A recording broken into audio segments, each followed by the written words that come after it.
시편 83편 하나님의 말씀의 표제는 아삽의 시입니다. 그래서 원래 이제 아삽의 시가 총 11편인데 73편에서부터 83편까지로 이제 마지막 시라고 하겠습니다.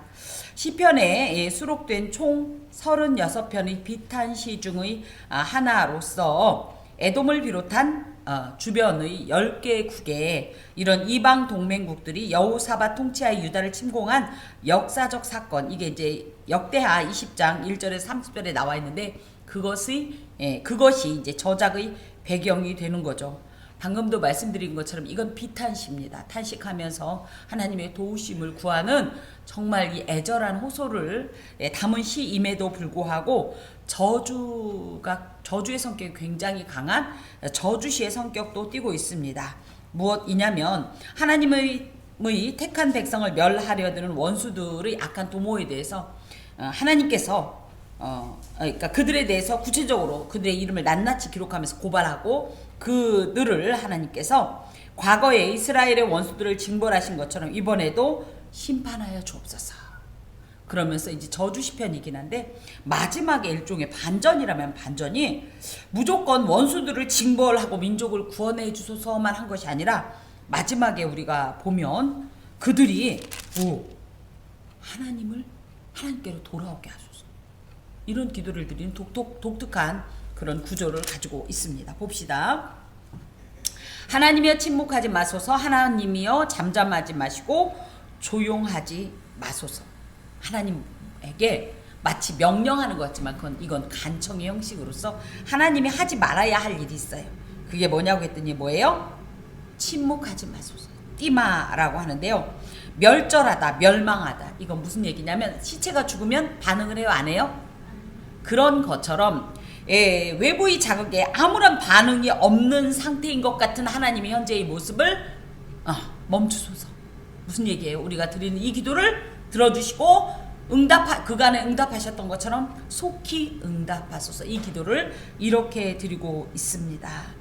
사실 우리도 이런 마음이 있습니다. 하나님이 마치 나의 기도를 듣지 않으시는 것 같고 내지는 뭡니까? 입을 꾹 다물고 응답하지 않는 것 같고 예스건 노건 뭐라고 말씀을 하셨으면 좋겠는데 아무런 대답을 하지 않을 때가 있지요.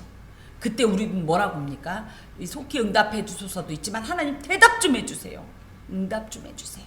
이런 표현입니다. 이만큼 이들이 현재 하나님이 하시는 어떤 일들을 실제적으로 보지 못하는 것 같은 거예요. 육안적으로 확인이 안 되는 거예요. 체감이 안 되는 거예요. 그러다 보니까 이런 기도를 드렸는데 과연 그럼 하나님은 침묵하시는 분일까?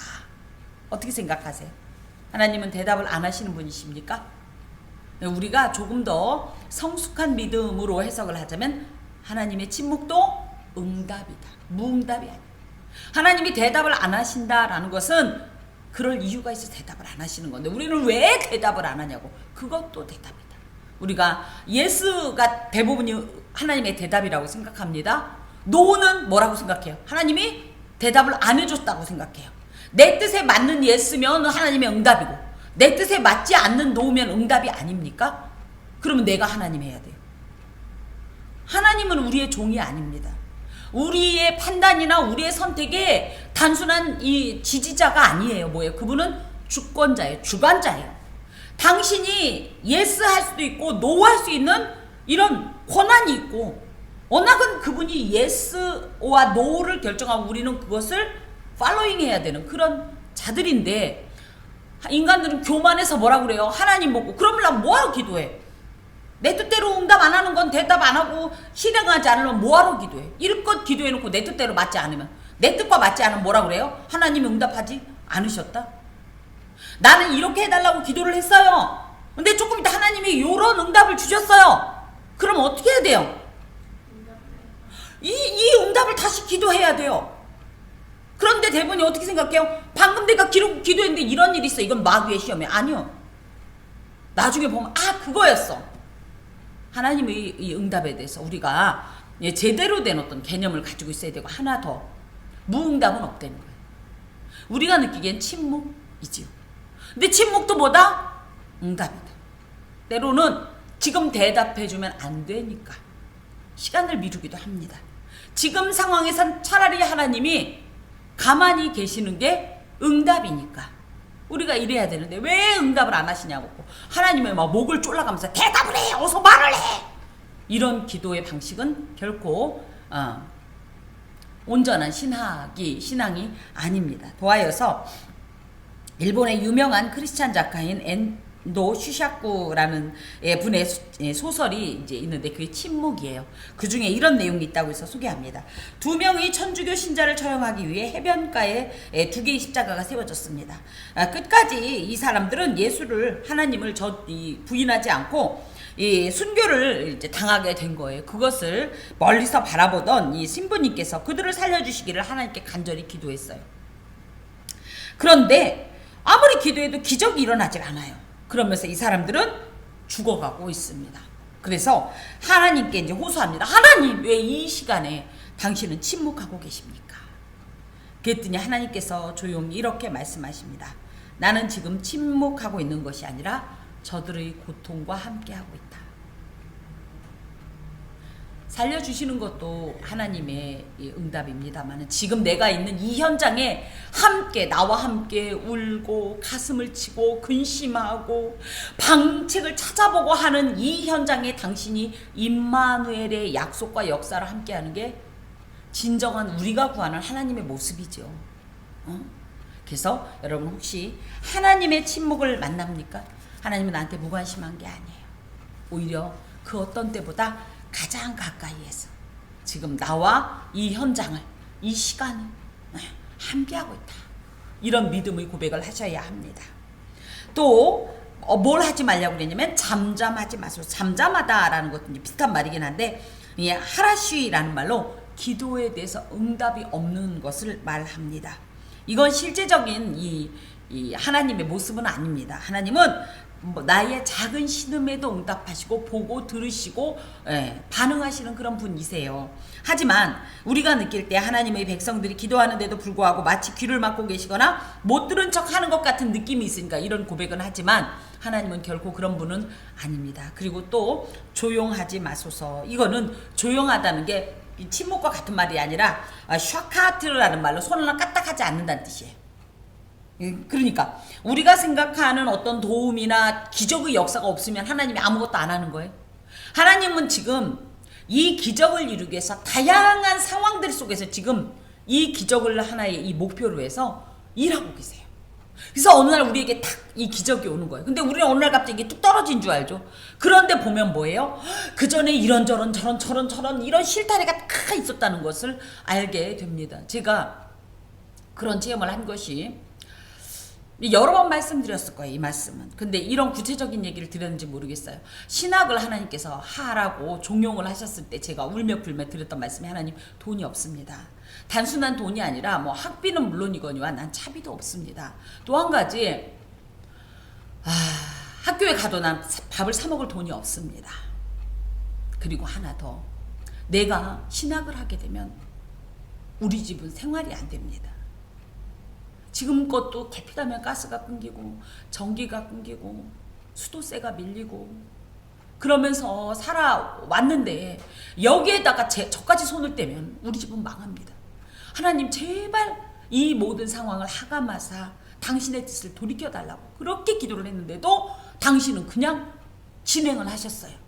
저는 안 가고 싶은데 주변에서 저는 거기서 당연히 제 기도가 응답됐다고 생각하고 등록금 고민도 안 했는데 왜 담임 목사님이 저 때문에 등록금 고민을 하고 교회가 고민을 하고 교회가 갑자기 장학위원회를 만들고 실학생을 지원하는 제도를 왜 만드냐고요. 나는 제발 그런 걸 안 해줘야 핑계가 딱 되잖아요. 돈이 없어서 못 갑니다. 근데 막 진행을 하세요. 그래서 이제 제가 그랬어요. 하나님 그래서 등록까지 했어요. 근데 아무리 등록을 시켜줘도 전 갈 돈이 없습니다. 차비도 없고 내가 거기 가서 하루 종일 있어야 되는데 밥 사 먹을 돈이 없습니다. 대체 왜 이렇게 일을 진행하세요? 이렇게 기도하는 중에 마침 남편이 월급이 들어온 날이었어요. 그래서 그 다음날 은행에 갔는데 잔액이 3만 원이 남은 거예요. 다 빠져나가고 3만 원이 남은 거예요.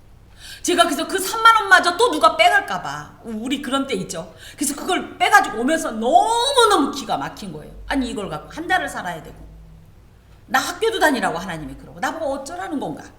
이제 그래서 이걸 가지고 이 돈이 감사가 안 되는 거예요. 11조는 고사하고 생활비도 없으니까. 그래서 그 돈을 그 마귀에다가 던져놓고 막 울었어요, 제가. 근데 울다 보니까 이제 누구한테 울겠어요? 하나님 앞에 울죠. 막 울며 풀며 막 기도인지 화를 내는 건지 모르게 막 신세한탄을 하고 있는데 전화벨이 울리는 거예요. 아니 내가 이런 신령한 기도를 하는 중인데 누가 전화를 해? 그래가지고 전화를 안 받았어요. 그래놓고 오주여. 근데 또 울려요. 이것이 마귀의 시험인가? 그래가지고 제가 아니 나는 아니야. 난 기도에 집중할 거야. 난 기도에 집중할 거야. 그러면서 근데 그런 거 있죠. 막 울다가 뚝 끊기면 조금 덜 슬퍼져요.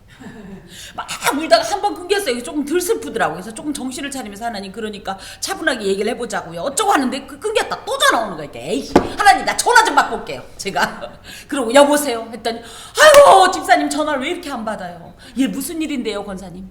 지금 당장 이력서를 써. 예? 무슨 이력서를요? 어떤 학교에서 지금 제가 원래 하던 그 잠깐 하던 일이 있어요. 한 1년 반 정도 학교에서 행정 보조를 했었어요. 그 사람을 지금 아니 그 사람 그랬는데 과학실 조교로 사람을 뽑는데 지금 당장 이력서를 빨리 써서 그 학교를 가라는 거예요. 그래서 제가 그랬어요. 권사님 저는 신학을 하라고 하나님이 강제로 지금 묶어놔가지고 아무것도 못합니다. 그리고 저는 학교 가기 싫어요. 그랬더니 아니라는 거예요. 제발 사정을 하니 이력서만 갖다 내달라는 거예요. 알겠다고. 그래가지고 이력서 대충 무성의하게 써가지고 그냥 대충 막 머리도 질끈 물고 가서 그 이력서를 제출을 했어요. 그랬더니 갑자기 저보고 딩동댕동 합격했대요. 그러면서 면접도 안 봤어요. 그냥 이력서만 드렸는데 딩동댕동 그러더니 저보고 내일부터 출근하래요. 그래가지고 제가 아니 저는 이런 일을 적합한 사람이 아니라니까 아니래요. 다 얘기 들었대요. 뭔 얘기를 했는지 모르지만 어찌됐든 제가 그래갖고 학교에 이제 근무하게 됐어요. 근데 얼마나 또 저도 이 뻔뻔한지 저 마음의 준비가 안 됐어요. 일주일 있다가 일주일까지는 아니다. 며칠 있다가 들어오겠다고 했더니 그래도 된대요. 그래서 이제 며칠 있다가 가기 싫은데 이제 갔어요 학교를. 그런데 제가 막상 갔는데 또 중요한 게 뭐예요? 아직도 돈이 없어요. 그래가지고 근심이 많았어요. 나 어떻게 하면 좋나. 이제 걸어 다녔죠 학교를. 제가 한 30분씩 요즘 누가 30분씩 걸어다 돈 없으니까 이제 막 산 타고 막 이래가면서 걸어 다녔는데 그 출근한 지 한 열흘 정도가 됐어요. 그러니까 저는 월 말에 페이가 나올 줄 알고 이 한 달을 어떻게 견디나 이 고민을 하고 있는데 어느 날 갑자기 갔더니 제 책상 위에 그 급여 명세서 그게 톡 있는 거예요. 그래가지고 제가 저 이건 잘못 온 건데 교육청에서 나오는 거니까 제 이름이 써 있어요. 그래가지고 이게 무슨 일이야? 이거 저 잘못됐어요 하고 행정실에 가서 얘기했더니 선생님 맞는데요. 선생님 거 맞는데요. 그래서 제가 그럼 제가 오늘 월급이 나오나요? 그랬더니 이미 다 지급이 됐다는 거예요. 80몇만 원이. 이게 웬일이냐. 그래가지고 물론 돈도 돈이지만 와 이상하다. 그동안은 나는 앞으로 넘어져도 뒤통수가 깨지고 누구는 앞으로 넘어지면 돈을 줍는다는데 코도 깨지고 뒤통수도 깨지고 하는 일마다 안 되는 사람이에요. 정말로 저희 그 왕건사님 오죽하면 그랬어요. 내가 정말 너에게 임한 이 저주의 울타리를 지금 걷어내느라 늘 기도한다. 이 정도로 동생들도 그랬어요. 정말 징글징글하다 이런 표현을 했었는데 어찌됐든 그래가지고 그걸로 살았어요. 그걸로 살기 시작했어요. 그런데 나중에 알게 된 거예요. 뭐냐면 이미 과학실 조교는 12월에 이미 면접도 다 보고 뽑아놨대요. 그랬는데 과학부 부장님과 거기 이제 기획이라고 해서 기획 담당하는 두 분이 계세요. 정과 부죠. 근데 이분을 하기로 낙찰을 본 거예요. 이분이 그 과학교육과를 나왔대요. 전 먼저 본 조교가. 그래서 이제 부장님은 이분이 연락했으려니. 이분은 부장님이 연락했으려니. 그러고 3월 2일이 딱 돼서 계약을 했는데 안 나오는 거예요. 오늘은 혹시 너무 바쁜 일 있어서 못 나왔나? 그래서 하루 기다렸대요. 대단하죠? 그래놓고 그 다음날 전화해서 왜 안 나오냐고 했더니 무슨 소리냐고. 연락 안 줘서 나 다른 데 취직했다고. 올 수 없냐고. 무슨 소리냐고. 여기가 더 좋다고. 그래서 갑자기 사람이 다급하게 이게 필요하니까 그렇게 해서 연결이 저한테 된 거예요. 그래서 저는 아는 거죠. 하나님 애초부터 나를 여기다 세우려고. 그분이 잘못된 것도 아니잖아. 더 좋은 곳을 보내고.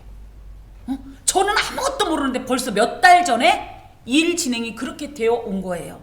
근데 저는 그 몇 달 전에 어땠어요? 하나님이 침묵하는 것 같고, 조용한 것 같고, 손알 까딱 안 하는 것 같고, 잠잠해가지고 기도 응답 안 하는 것 같아서 하나님 너무 잔인하다는 둥, 내가 돈도 없는데 무슨 나보고 신학을 하라는 거냐는 둥, 시키려면 진작이나 시키던지 막 난리를 서너 달을 하나님 욕하려고 그래가면서 화를 냈는데, 우리 하나님은 나도 알지 못하고 나는 생각지도 못할 때 이미 그 일을 다 진행하고 계셨다가 저한테 턱 이게 하나님의 기적의 역사예요. 전 그렇게 믿습니다. 내가 기도하면 금 나와라 그럼 뚝딱 하면 뚝딱, 이게 아니에요. 이미 이 금 나와라가 아니 말로 하나님 금 주세요 해서 하나님이 금을 줄 때는 이 금을 주기 위해서 미리 나도 모르는, 나는 이 일을 알지도 못하는데 다 준비해 놓고 계셨던 거예요. 이게 그러니까 하나님이 뭐예요? 알파와 오메가인 거예요. 그래서 하나님 앞에 설 때 지금 당장 이 문제가 갑자기 나한테는 갑자기예요. 근데 우리 하나님은 이미 이 문제를 근원부터 알고 계셨다. 그래서 이 문제가 터질 것도 알고 계셨다. 그러므로 너무 조급하고 너무 안달보달보다는 물론 기도해야죠. 물론 기도해야 되지만 불신앙적인 마음이 아니라 하나님은 분명히 이 일을 나한테 지금 보여주신 건 이 일을 해결하거나 이 일을 통해 무언가 하시려고 보여주셨다. 이런 믿음으로 우리가 하나님의 때와 하나님의 역사를 기다리는 것이 믿음입니다. 사실 하나님께서는 우리가 느낄 때는 우리를 홀로 버려두는 것 같지만 어느 한순간에도, 눈 깜빡일 순간에도, 침 삼킬 동안에도, 요 순간에도 우리를 버려두거나 외면하지 않으시는 절대적인 임마누엘의 약속을 성취하시는 분이십니다. 혼자 있다고 생각하지 마세요. 혼자 있다고 생각하지, 혼자 있을 수가 없어요. 우리가 하나님 저쪽으로 비켜보세요 한다고 해서 당신이 네 하시는 분이 아니에요. 당신은 당신의 의지에 의해, 어떤 의지, 내가 너를 사랑한다, 나는 너를 너무 아끼기 때문에 너를 버려둘 수 없다 하는 이 당신의 의지로 하나님 오세요 그러니까 네 하고 왔다 가세요 하니까 가는 분이 아니란 얘기예요. 하나님은 그 의지로, 당신이 애초에 작정하신 그 의지로 우리와 동행하시는 분이고, 인간적으로 볼 때는 어떤 때는 그죠, 실패인 것 같지만 나중에 종합해서 보자고요. 저는 그렇게 생각합니다. 나중에 종합해서 보자고요. 그 어떤 날 보자고요. 과연 하나님이 그 순간에 나를 버리셨었는가? 과연 그 순간에 하나님이 나를 외면했었는가? 나를 방치했었는가? 나를 저주했었는가? 보자고요. 어느 순간에 여러분은 정말 이 가슴, 나의 근원의 그 가장 시초부터 이 터져나오는 그 감격과 그 벅찬 사랑 때문에, 그 희열 때문에 팔짝팔짝 뛰는 일이 있을 겁니다. 저도 그런 일을 이렇게 경험하면서, 그 외에도 여러 가지가 있지만 저는 그래서 그랬던 거예요. 저는 정말 신학을 거부했음에도 불구하고 그때부터 놀랍게 저는 신학을 하니까 돈도 안 벌고, 그전에는 오히려 부업할 때가 더 많이 벌었거든요. 근데 그때 늘 쫓달렸는데 희한하죠? 오히려 그때보다 페이가 적어졌는데도 제가 빚을 다 갚았다니까요. 그때 1,000만 원을 갚았어요. 희한하죠? 그게 제가 빚 없는 여자가 된 거예요. 희한해요. 아무리 계산해도 계산이 안 되는데 희한해요. 1,000만 원을 갚았어요. 한 1년 동안 1,000만 원을 이게 2년 동안 1,000만 원을 모으지도 못하는데 세상에 2년 동안 1,000만 원을 갚았어요. 이게 하나님의 역사예요. 기다려보세요. 그리고 그 순간을 기대하세요. 하나님은 우리 수준의 이런 존재가 아닙니다. 얽히고 설킨 이 모든 탈애가 어느 날 보면 다 이유와 목적이 있다는 것을 알게 될 것입니다. 자, 특별히 그러면서 이제 2절부터 왜 이런 침묵하지 마소서, 잠잠하지 마소서, 조용하지 마소서라고 고백하냐면 이런 일이 있기 때문이에요. 주의 원수들이 떠들며, 떠든다는 것은 희마라는 말로 이런 소리인데, 그러니까 의미 없이 흥얼거리거나 내지는 소리를 내는 건데, 주를 미워하는 자들이 머리를 들었나이다. 그들이 주의 백성을 치려 간계를 꾀하며 이런 걸로 봐서 그냥 콧노래가 아니라 겁주려고 위협하는 소리, 두렵게 하는 소리, 이런 소리를 지금 주의 원수들이 낸다는 거예요. 또 머리를 들었다는 것은 로쉬라는 말로 거만하게 고개를 빳빳이 들었다 이런 뜻으로 사납고 교만한 모습으로 이스라엘을 공격해오는 이런 모습인데요. 여기에도 표현이 되어 있는데 이들이 주의 원수, 주를 미워하는 자가 아니라 뭐예요? 주의 원수들, 주를 미워하는 자들, 복수형으로 쓰였다는 것은 그만큼 어마어마한 어떤 이런 집단형, 그죠? 내지는 힘, 어떻게 보면 사람으로 따지면 어떤 이런 전쟁, 이 전투력 이런 걸 다 가지고 소리를 질러가면서, 사실 목소리 큰 놈이 이긴다는 건 맞는 소리예요. 나 혼자 있는데 사람들이 막 떠들어봐요. 못 이겨요. 이렇게 이 어떻게 보면 정서적으로도 위기감을 느끼게, 그렇게 해서 무서운 파도와 같은 기세로 이 지금 이들이 우리를 향해서 달려들고 있습니다.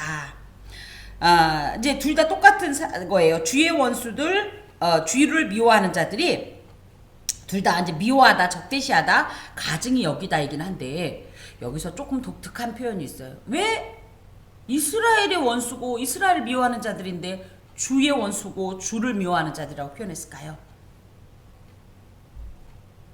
이들이 워낙은 따지고 보면 뭐예요? 이스라엘의 원수잖아요. 이스라엘을 미워하는 자들이잖아요. 근데 왜 여기에 주? 이스라엘이 누구다? 이스라엘이 누구다? 하나님의 자녀, 하나님의 백성. 그러므로 이것을 일부러 이렇게 표현한 거예요. 뭐? 눈에 보이는 이스라엘을 공격하는 게 아니라 하나님을 신앙하는 여호와의 선민을 공격하는 것으로 보는 거예요. 그러니까 하나님, 나는 당신의 백성, 당신은 나의 왕. 당신의 백성이 나를 괴롭히니까 누가 책임져야 돼요, 이거를? 하나님이, 나의 왕이신 하나님이 책임져야 돼요.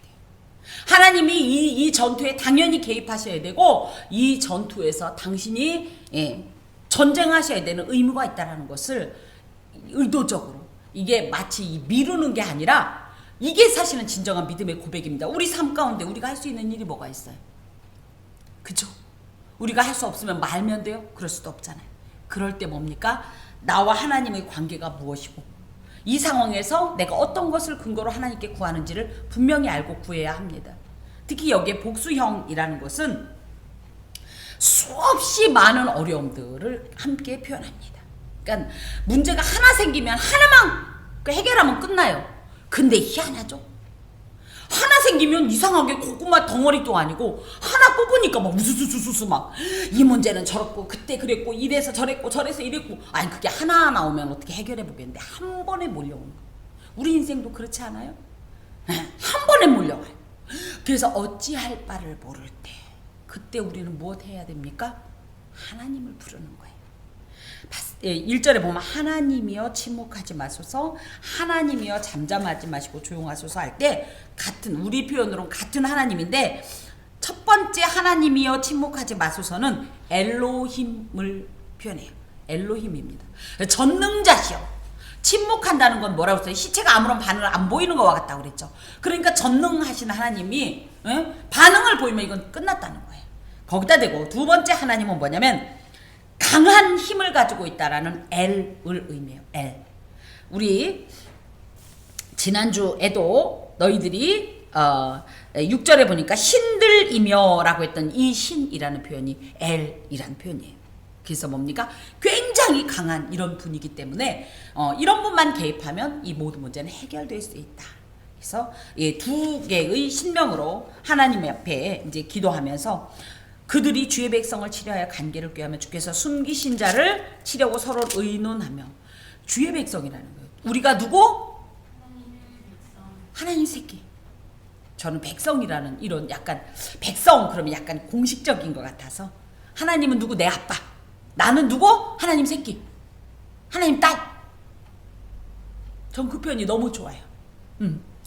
내 새끼가 어서 당하고 있는데, 내 새끼가 어려움에 있는데, 멀쩡하게 그걸 구경하거나, 내지면 내 새끼가 불리한데 그냥 그대로 두는 부모가 어딨어요. 처음에는 아니 그래, 저기 어른이 애들 일에 끼면 안 되지. 우리 어렸을 때 그랬죠. 그런데 보니까 내 새끼가 당해도 너무 당해. 그럼 어떡할까요 우리? 화가 나죠. 그러면서 어떻게 해요? 그만해라. 그죠? 너 너무했어. 그만해. 내가 볼 때도 이 정도면 됐어. 이렇게 개입하지 않나요? 그죠? 그러면서 오면서 내 새끼한테 어떡하나요? 취업해요? 잘했건 잘못했건 당한 내 새끼를 생각하면 뭐 눈이 뭐 그쪽에서 어떻게 안고 그러면서 걔 있는 데서 일부러 그러죠. 괜찮아 엄마가 우리 뭐 해줄까? 가서 사탕 사줄까? 뭐 평소엔 사주지도 않던 사탕 사준다 그러고 그죠? 우리 어디 갈까? 아빠랑 맛있는 거 먹자 그러자. 막 그러면서 뭐예요? 애 막 죽었던 기를 막 살려주죠? 주의 백성이라고 하지만 당신의 자녀. 이들이 건드린 사람이 누구냐? 나 일개 개인이 아니라는 거예요. 당신의 백성. 당신 새끼를 치려고 괴롭히려고 관계를 꾀하며 악한 모의를 지금 행하고 있다라는 거예요. 특히 주께서 숨기신 자라는 표현은 뭐냐면 체프네카라는 말로 하나님의 보물이란 뜻을 갖고 있어요. 우리가 누구다? 하나님의 보물.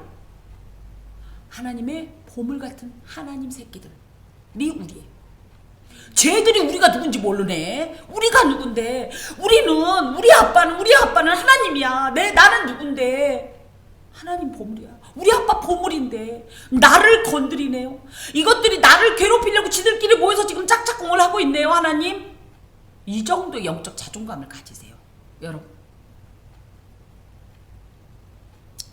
원수들이 치려하는 대상과 하나님과의 특별한 관계를 지금 인식하는 거예요. 내가 누구냐, 어떤 어려움이 있을 때 내가 누구냐 할 때 나를 그냥 김재란으로 표현하지 말고 하나님의 새끼 김재란, 하나님이 너무너무 아끼시는 딸 김재란, 오죽하면 당신 자식 그죠? 성자 되신 예수님을 죽이고 싶어 피값으로 산 김재란, 하나님이 나를 이렇게 생각하신다. 그러면서 하나님 앞에 당당하게 내지는 간절하게 구할 수가 있는 곳이지요. 말하기를 가서 그들을 멸하여 다시 나라가 되지 못하게 하여 이스라엘의 이름으로 다시는 기억되지 못하게 하자 하나이다. 특히 이제 뒤에 보면 10개 국이 10개의 동맹국들이 이제 나오는데 이들이 하나님 앞에서 자기들이 작당한 말이 그 말인 거예요. 그들을 멸하여 다시 나라가 되지 못하게 하여. 그러니까 나라를 멸망시키자, 이스라엘을. 가나안에서 완전히 쫓아내자. 특히 이스라엘의 이름으로 다시는 기억되지 못하게 하자 할 때 이 이름이라는 건 나라보다 이름이 별거 아닌 것 같지만 사실 이름이 더 중요해요. 이름은 존재 자체를 의미해요. 그러니까 나라만 없애면 흩어졌어도 살 수 있을지 모르겠는데 이름 자체를 없앤다는 건 뭐예요? 아예 그 존재 자체를, 그 정체성 자체를 완전히 멸절시키겠다는 더 잔악하고 더 이 근본적인 어떤 이 공격의 이 말이고 모의입니다. 그 이스라엘의 이름이 뭐예요? 이스라엘이 무슨 뜻이에요?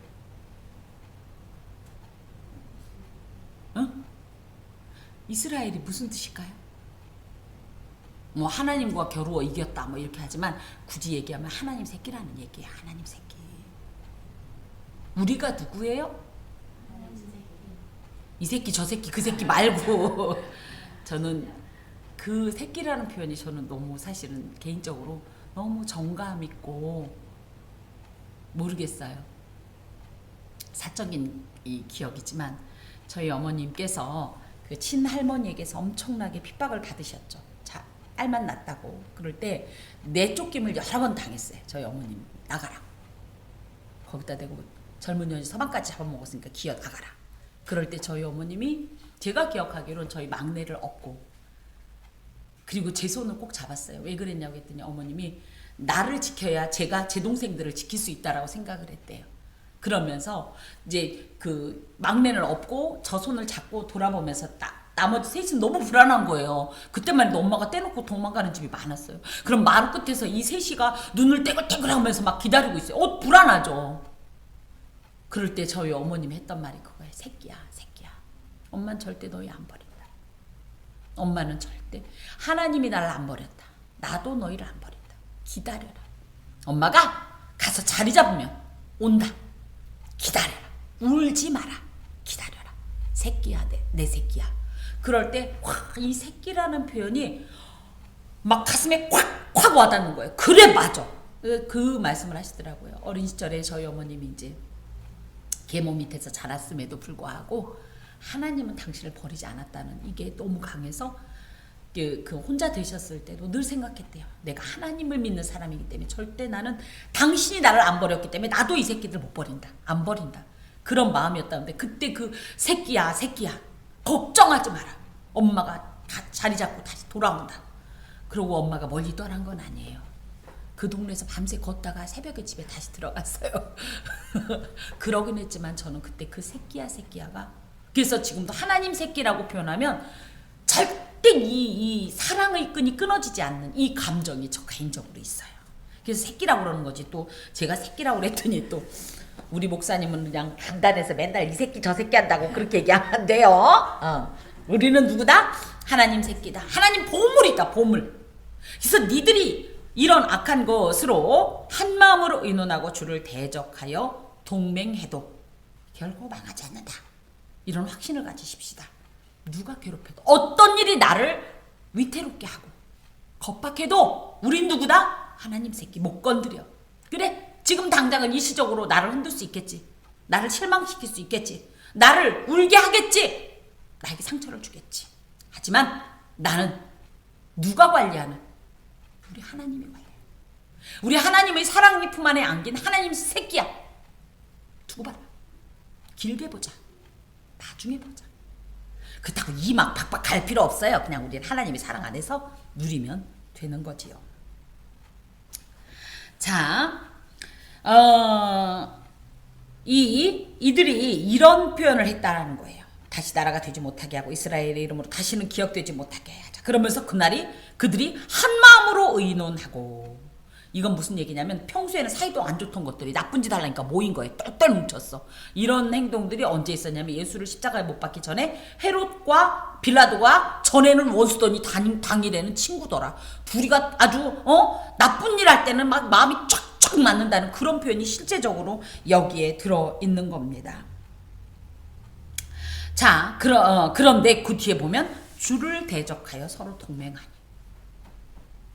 그러니까 뭐예요? 우리가 누구다? 하나님의 백성이고 하나님의 숨기신 하나님의 보물과 같은 존재들인데 우리를 괴롭히는 건 곧 누구를 괴롭히는 거다? 네, 하나님께 반행하는 거다. 하나님은 선민에게 복을 주시고 은혜를 베푸셨는데 이것을 영적으로는 시기하고 그것을 어떻게든지 그 고리를 끊어내려고 하는 악한 행동이라고 여기에 규정하고 있지요. 자, 그러면서 곧 누가 있냐면 에돔이 누구예요? 에서의 후손이에요. 에서의 후손. 그래서 에돔과 또 이스마엘인 모압, 하갈, 암몬은요. 굳이 얘기하면 이스라엘의 핏줄이에요. 이게 무슨 얘기예요? 가장 우리도 그렇지 않아요? 가장 가까운 사람의 발꿈치를 들을 때가 가장 아픈 겁니다. 그죠? 사실은 같은 그죠? 일가라고 그러죠. 그죠? 같은 집안 식구가 발꿈치를 들 때가 가장 아픈 거예요. 예수도 늘 먹고 자고 3년 동안 생사고락을 같이 했던 유다가 발꿈치를 들었을 때가 그렇게 아프시고. 자, 이 에돔의 장막 할 때 이제 야곱의 형 에서의 야곱의 쌍둥이 형 에서의 후손으로서 이들은 사해 남쪽에 거주했는데 이스라엘과 계속해서 적대의 관계를 형성해 왔다고 합니다. 이들이 지었던 이제 대표적인 건물이 페트라. 그래서 그 바위 굴을 뚫어서 거기서 도시를 이룬 이런 그런 그 종족들입니다. 또 이스마엘이라면 이스마엘은 또 누구예요? 그지, 이복형 아브라함의 아들이에요. 그러니까 같은 핏줄이라니까요. 아브라함이 그 아내 사라의 여종 하갈에게서 낳은 이스마엘의 후손들인데요. 이들은 계속 유목 생활을 해왔고 활쏘기에 능한 호전적인 족속인데 이들이 다 어떻게 했냐면 이 가나안을 근방으로 해서 쭉 특히 이제 요단 동쪽들과 이 아래쪽에 이렇게 위치해 있어요. 자, 또 모압은 누굽니까? 아브라함의 조카 롯의 근친상간으로 해서 낳은 아들이죠. 이게 이제 창세기 19장에 되어 있어요. 이 모압도 에돔 이스마엘과 더불어서 이스라엘을 끊임없이 괴롭혔죠. 우리 민수기 보면 이들하고 전쟁하고 하잖아요. 요단 동편 국경지대에 거주했고 하가린은 이스마엘의 어미 하갈의 이름을 딴 것으로 아마 이스마엘 족속의 한 분파였지 않겠는가. 그래도 어찌됐든 생각해보면 섞였던 얘기예요. 핏줄이. 자, 그발은요 요단과 사해 동쪽 지역, 즉 팔레스틴을 중심으로 남쪽에 위치했던, 이렇게 가나안이 이렇게 그죠? 요단강이 있고 갈릴리가 있고, 갈릴리 호수가 있고, 요단강이 있고, 이다음에 여기 염해, 이제 사해라고 표현한 여기라면 요 부분에, 여기는 이렇게, 자, 이렇게 해서 여기가 다시 여기가 갈릴리 호수, 요단 계곡을 통해서 요단강이 이렇게 흐릅니다. 그런 다음에 여기가 염해, 그러고 나서 이렇게, 요게 가나안 지도인데요. 여기는 뭐 지중해. 그럴 때 여기 사해 근방에 있었던 족속이 그발 족속입니다. 자, 암몬은 어디에? 암몬은 누구예요? 보통 모압과 암몬 이렇게 늘 같이 쓰는데 얘들이 뭐예요? 형제국인 거예요. 따지고 보면. 그러니까 희한해요. 엄마가 뭐 하여튼 아버지는 외할아버지고 뭐 이모인데 작은 엄마하고 큰 엄마하고 막 이상하게 꼬인 그 집안 있죠. 롯의 후손입니다. 모압과 암몬. 자, 이 암몬도 계속 역사적으로 이스라엘과 적대 관계에 있어 왔었어요.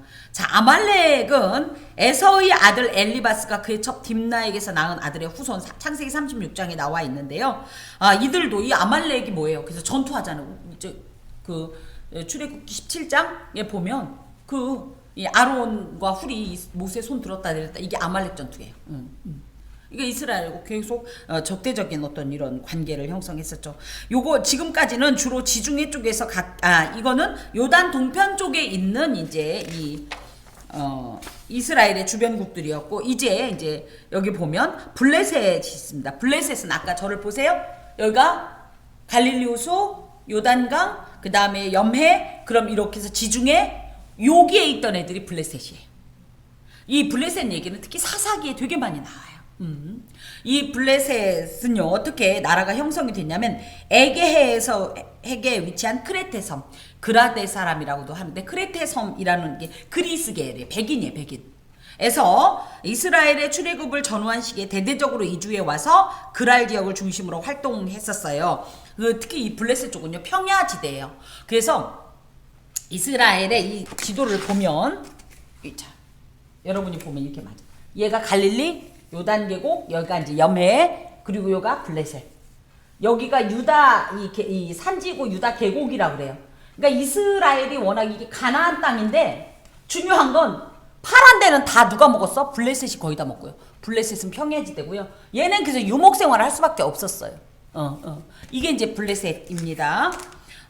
특히 이제 이 블레셋은요, 가나안 정복과 정착 시기에 굉장히 또 심각하게 다퉜고, 여기서 사사기에 보면 블레셋 얘기가 많이 나와 있고, 초기에는 철기 문화를 지니고 있던 블레셋이 일방적으로 굉장히 우위에 있었어요. 그래가지고 힘이 굉장히 강해서 늘 이스라엘을 괴롭힘을 당하다가 나중에 다윗 시대에 이제 전세가 역전돼서 이스라엘이 이제 관할하게 됐죠. 그러다가 나중에 느부갓네살이 남유다를 침공할 때 함께 멸절된 그런 종족입니다.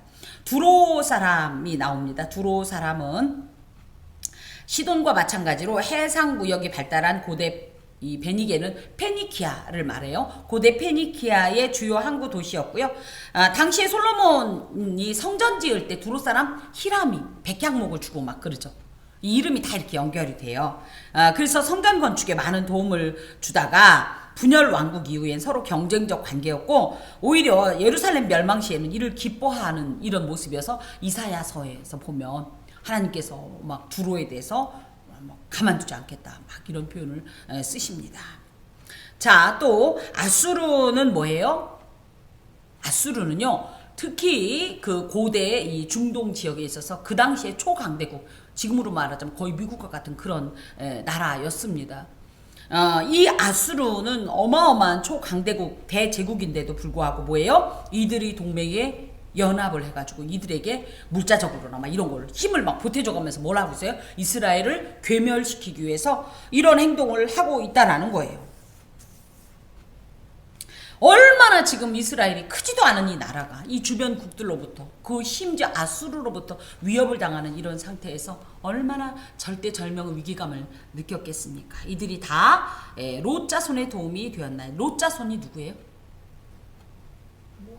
모압과 암몬. 그래서 뭐예요? 이걸 통해서 모압과 암몬이 주도적인 어떤 이런 공격 세력이 돼서 대적 이 어떤 중심이 돼서 현재 이스라엘을 괴롭히고 있는 그런 모습입니다. 사실 이 따지고 보면 10개 나라가요. 이게 말이 10개 나라죠. 이 10개의 동맹국이 이 조그만 이 이스라엘을 괴롭힌다는 건 이스라엘은 소위 말하면 도관에 든 지와 같아요. 위치적으로도 지금 아래쪽, 옆쪽, 여기까지 다 대적이 돼서 심지어 아수르가 저 위쪽인데 아수르에서부터 그러니까 뭐 완전 사면초가의 상황이에요. 이런 상황에서 이들이 무슨 힘이 있어서 이걸 이겨내겠습니까? 그러니까 어떻게 하는 거예요? 하나님, 엘로힘 하나님, 엘 하나님, 잠잠하지 마소서, 침묵하지 마소서, 조용하지 마소서, 제발 당신의 숨기신 자, 당신의 보물, 당신의 백성인 우리를 도와주옵소서. 이렇게 기도하게 되는 거죠. 마찬가지로 지금도 성도인 우리들의 신앙을 위협하고 좌절시키고 약화시키기 위해서 수많은 악의 동맹군들이, 동맹 세력들이, 동맹의 요소들이 우리를 괴롭히고 있습니다. 이 성도들을 넘어뜨리기 위해서 세상의 각양 이 요소들이, 도구들이 이렇게 우리를 괴롭힐 때 저는 그 표현을 참 사랑합니다. 사방이 막혔을 때, 아무 곳으로도 돌파구가 없을 때 우리는 어디를 본다? 하늘을 본다. 왜? 하늘은 안 막혔습니까? 아멘.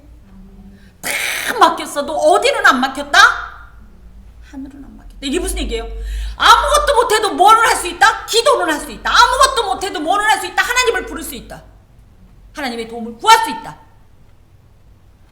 많이 힘들 수 있고 많이 힘듭니다. 하지만 그때 적어도 하늘에서 연 그 창, 그 내린 줄, 그 관계는 오히려 그때 더 두텁고 더 선명하고 또렷하고 확실하게 우리에게 보여질 것입니다. 절망하지 마시고 땅을 보면 절망이지만 하늘을 보면 소망이, 승리에 대한 확신이 넘칩니다. 기도하겠습니다. 주여 도와주옵소서. 모든 상황 가운데서 침묵하지 않으시고 잠잠하지 않으시고 조용하지 않으신 나의 주님을 신뢰하고 간절히 주님의 이름을 부르오니 응답하옵소서. 주님, 이제 저희가 주의 복음을 전하고자 준비한 전도 물품을 나누고자 합니다. 받는 자들의 마음이 언 손과 언 얼굴이 언 몸이 녹듯이 강팍해졌던 마음들이, 굳어졌던 마음들이, 차가웠던 마음들이 마치 이 음료들이 예수의 뜨거운 사랑의 피가 되어서 그들의 삶 가운데, 그들의 영혼 가운데, 그들의 육체 가운데 하나님 흐르게 하시고 그로 인하여서 그들이 예수 믿고 구원 얻게 하여 주옵소서. 하나님, 이 일에 귀한 부름을 받은 우리 기쁨과 감사함으로 섬기게 하여 주시고 그로 인하여서 하나님의 특별한 이 사명을 감당한 신령한 기쁨도 누리게 하옵소서. 감사하고 예수 그리스도의 이름으로 기도하며 주님의 기도를 드립니다. 하늘에 계신 우리 아버지, 아버지의 이름을 거룩하게 하시며 아버지의 나라가 오게 하시며 아버지의 뜻이 하늘에서와 같이 땅에서도 이루어지게 하소서. 오늘 우리에게 일용할 양식을 주시고 우리가 우리에게 잘못한 사람을 용서하여 준 것 같이 우리 죄를 용서하여 주시고 우리를 시험에 빠지지 않게 하시고 악에서 구하소서. 나라와 권능과 영광이 영원히 아버지의 것입니다. 아멘.